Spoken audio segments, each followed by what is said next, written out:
be glad to speak up and glad to tell you that we're about 15 degrees Celsius here today, a very beautiful day.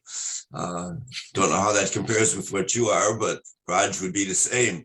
However, the thing that I'm hearing, the thing that I know is not just the reach out, which we want to do, the several books that Raj has initiated and Lynn and I have helped with, not just reach out with those books, but how to reach out to the many people you're mentioning who, for instance, send a couple of dollars a day, just don't have the capacity or the availability, the accessibility to get to some of the things I think all of us here on this Zoom would like to see. So how we reach people, certainly those who can manage, schools that can manage the book, and then those that can't currently.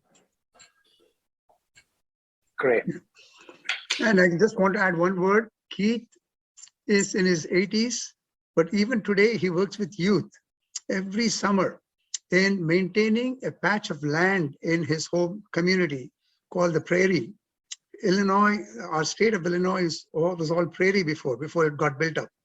And restoring the prairie grass and that natural flowers and beauty of that, he works on it every summer, spring and summer, with young people to work with them, lift all those weeds off and maintain that prairie path. That is something he does even today. And he is active in all climate forums around Chicago.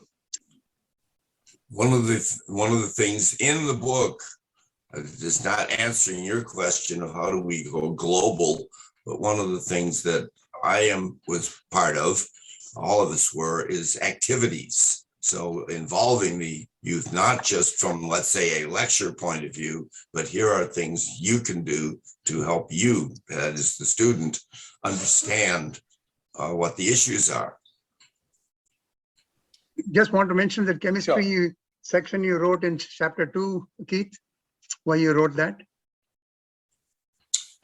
And those of you who get a chance, I hope all of you do, to look at the book, will see, for instance, there's a section of important section, Raj is mentioning that, of about carbon dioxide. We all talk about it, but because we can't see it, what is it really is an important point. Another important point is that it seems like so little, parts per million.